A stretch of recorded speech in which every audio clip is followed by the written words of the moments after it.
Sim, ela falou que tá ouvindo muitas pessoas falando que terão mudanças no mundo espiritual. Ela perguntou se vai ter alguma coisa relevante em 2025.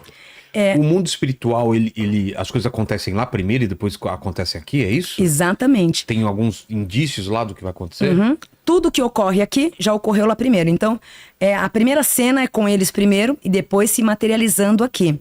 A pergunta da Rafa é muito interessante. Por quê? É exatamente isso.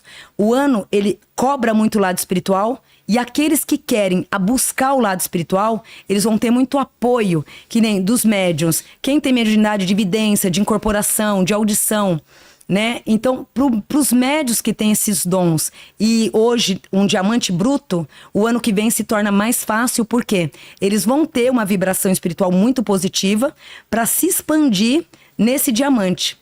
Então, para os médiums, né, para as pessoas que já têm a mediunidade, vai ser muito bom, porque é um ano muito ligado à espiritualidade, principalmente aqueles que querem desenvolvê-las. E de outro lado também respondendo é Rafa, né? É. Respondendo a Rafa, o que graças a Deus eu fiquei muito feliz, Rafa, é assim, o dom de cura vai estar voltando muito com os médiuns especialistas, né? Médium de verdade que tem realmente o dom da cura.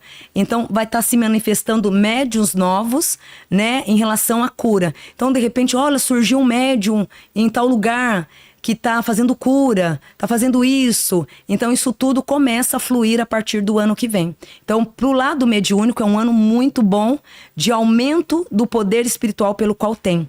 Porém, lembrando os médiuns, que aqueles médiuns que tem o ego, que tem aquela vaidade, aquele bichinho, né, que contamina, e, infelizmente eles vão ter que trabalhar contra isso, porque não vai ser a favor. Porque a espiritualidade com o ego e com a vaidade não vai combinar mesmo para 2025. Então tem que tomar muito cuidado para não imaginar assim, misturar o lado da mediunidade, de uma informação espiritual com a vaidade, né? Então, coloque um pouquinho o pé no chão, centralize um pouco e mergulhe no mundo espiritual mesmo. Porque aqueles médium que tem esse confete todo do glamour espiritual misturado com tudo ali, né? Infelizmente pode correr problemas para eles. Eu vi um vídeo de você falando sobre que você tinha visto alguma coisa sobre a morte do Mastral, né? Sim. O Mastral era muito próximo a gente, veio bastante vezes fofo. aqui, adorava ele, amigo da gente. O que você viu? Você sentiu alguma coisa? Olha, infelizmente eu vi o desencarne, né? Eu vi toda a previsão do desencarne, mas o pior de tudo, que mais me doeu... Quanto tempo antes disso? 2 semanas antes. 2 semanas antes. Mas o que mais doeu foi assim, ele me ligou, né? Conheci ele no Planeta Podcast, né? Um fofo demais. Pensa numa alma gigantesca. Bondoso, né? Aí ele me ligou, falou, Vandinho, eu não tô bem. Nossa, Vandinho, eu tô triste, eu tô numa depressão. Onde você tá? Eu falei, meu príncipe, eu tô na Lapa, né? Vem aqui na Lapa. Ah, não sei se eu vou conseguir ir, né? Mas você pode me atender? Eu falei, olha, você quer vir pra Mogi das Cruzes? Falei meu endereço, tudo, né?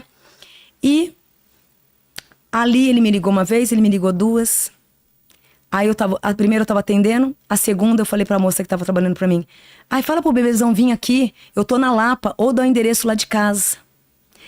Meu príncipe, isso foi uma semana antes. Na outra semana aconteceu o que Você aconteceu. não chegou aí te encontrar? Poxa.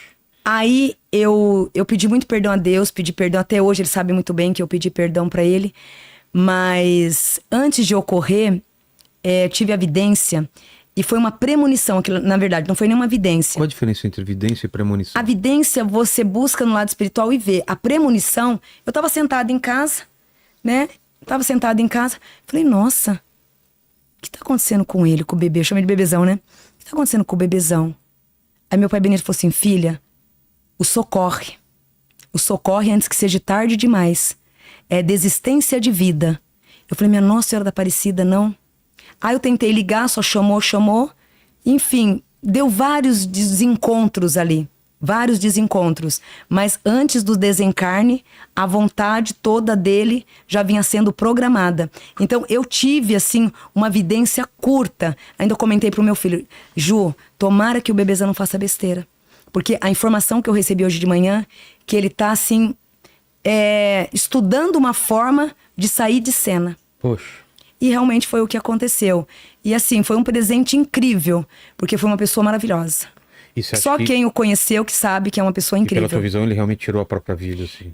Eu vi ele tirando a própria vida. Então, até então, na época falaram assim, talvez forjar alguma coisa. Ficaram com essa dúvida. Mas na vidência eu falei, até comentei num dos podcasts, eu falei assim, gente, não põe culpado.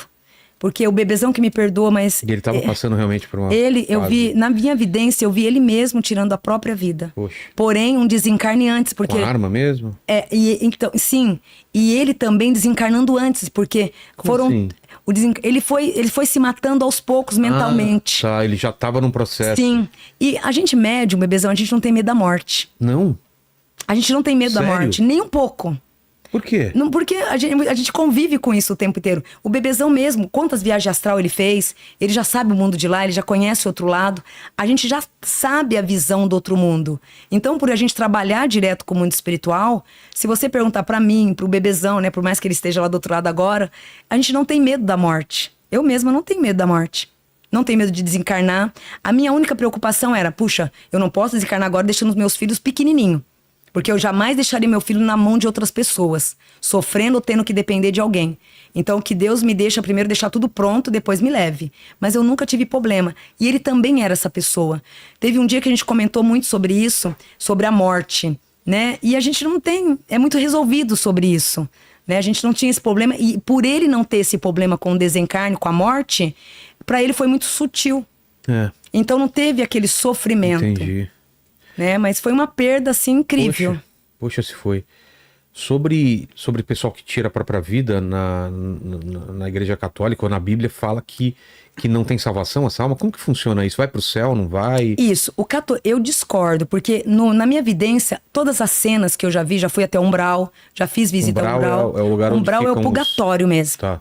É onde aquela alma que desencarnou hoje... Acabou de desencarnar, vai pra lá? Isso, não. Acabou... Não? Assim, acabou de desencarnar. Aí vem a equipe de resgate. Vem os mentores espirituais para levar aquela alma para um lugar de luz, para ela ser lapidada. Eu não quero ir, não. Eu não vou para lá, não adianta que eu não vou. Eu não quero ser doutrinado. Aí ele opta por conta própria de ir para o Umbral. Por que Umbral? O Umbral é uma terra sem lei. Tanto que Ficam vagando lá? Lá é como... Você já foi na Cracolândia na Luz? Naquela época que hoje tá bem sutil? É um pouquinho pior do que aquilo. Nossa. Onde você vê drogado, alcoólatra, prostituição. É como se fosse uma danceteria ali noturna, num fervo total. Onde droga, tudo é liberado ali. Então todo aquele mundo de droga, prostituição, você encontra no Umbral. Porém sem lei. Porque não tem ninguém direcionando aquilo, como no plano espiritual, que tem um mentor que te orienta, aquele mentor que vai te lapidando. No Umbral é uma terra sem lei. Então aqueles espíritos que já são revoltados em vidas, que não quer aprender, que não crê em Deus, que não tem religião, que é revoltado, eles quando faz a passagem, quando eles desencarnam, eles têm a opção, porque vem os resgates para levá-los, né? Porém eles têm o livre-arbítrio de optar não querer ir. E muitos optam para ficar no Umbral, porque não tem regras. E por tempo indeterminado. Indeterminado. Tem uns que ficam um tempo, não, eu quero ajuda, vou embora. Outros não, ficam. E esses que ficam, que são os piores. Porque são esses que vão vir para a Terra, aí eles usam. A pessoa de repente tá em depressão. Eu vou encostar ali no bastião porque ele já tá com depressão. Eu vou ficar ali nele, vou ficar energizando, alimentando da energia dele. Né? Então aquela pessoa que usa droga, o álcool, a depressão, tudo isso tem um diagnóstico de terra. Lógico, precisa de psicólogos e terapeutas, né? É psiquiatra, terapeutas. Mas também tem uma carga muito grande de obsessores. Então essa turminha toda do Umbral, eles saem para fazer as visitas. Sim. Então eles vão pegar simpatizantes. Uma pessoa que é viciada a álcool, a droga, a prostituição. Então eles vão encostar nessas pessoas, que nessas pessoas eles vão se alimentar e manter mais tempo no padrão vibratório de terra. Então eles vão fazer o que tem que fazer, volta para eles e volta. E fica essa trajetória toda. Então a função deles já é atazanar a vida e prejudicar muita família, muitas pessoas que podiam ter um sucesso maravilhoso e de repente deixa se levar por essas energias que são os obsessores. Mas o pessoal que tira a própria vida vai direto pro Umbral? Nem todos. As pessoas que tiram a própria vida, nem todos vão pro Umbral. Esse é um dos grandes questionamentos. Mas Wandinha, ele tirou a vida, né? Mas que nem o nosso amigo. Sim. Ele tinha todo um conhecimento espiritual. Todo. com certeza, eu tenho certeza disso, que eu friso isso, que alguns dias antes ele fez toda uma negociação Como assim? do desencarne, o porquê que ele estava querendo ir. Então ele não foi a revolta. O suicida que vai pro umbral ou fica perdido é aquele que se drogou, que não tem ritmo de espiritualidade, de repente uma arma na cabeça, ou de repente, né? Esse sim, porque ele já era revoltado. Então ele vai dar um complemento para essa revolta no umbral. Agora, no caso do bebezão, no caso de outras pessoas que cometem os suicídios, nem todos suicidas vai pro umbral. Porque muitos deles já fazem a negociação antes, que aconteceu com o nosso amigo. O nosso amigo ele já fez já vinha fazendo, na verdade, há anos aquela negociação. Então você não acredita no que a Igreja Católica fala que vai direto pro inferno? Não acredito. 100% da Igreja Católica eu não acredito.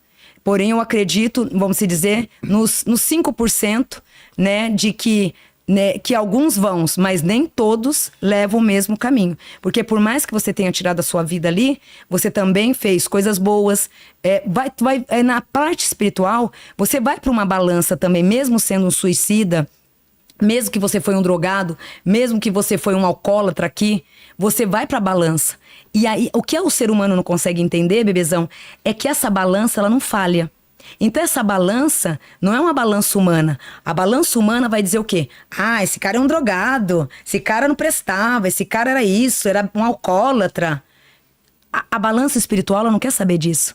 Ela vai lapidar você e vai ver o que presta, o que não presta. Isso serve, isso não serve, isso serve, isso serve. Então a Wanda fez isso, a Wanda fez aquilo, de ruim a Wanda fez aquilo, tá. E aí o que pesou? A qualidade pesou mais. Mas peraí, a qualidade pesou mais, mas ele se suicidou, mas a qualidade pesou mais. Entendi. Então, pro plano espiritual, o que pesa é a qualidade da tua alma e não as suas atitudes físicas. Tem muitas pessoas que no físico pratica a caridade, na teoria, no verbal fala que faz, acontece. Ah, eu sou doador, eu cuido, eu tenho religião tal, eu prego isso, eu prego aquilo. Agora eu quero ver na prática.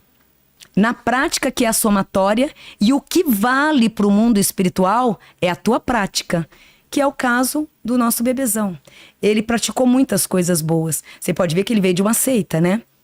Ele veio de uma seita. Todo mundo fala, não, ele é do satanismo, é pessoa do mal. Gente, quem conheceu sabe que ele tira a roupa do corpo se for preciso, né? Tirava a roupa do corpo se fosse preciso. E tanta bondade que tinha. Só quem o conheceu, que pode dizer quem ele é e quem ele foi. Então, não dá para se julgar pelo que ele foi no passado ou pelo fato dele ter entrado no suicídio. Então, nem todo suicida vai pro inferno.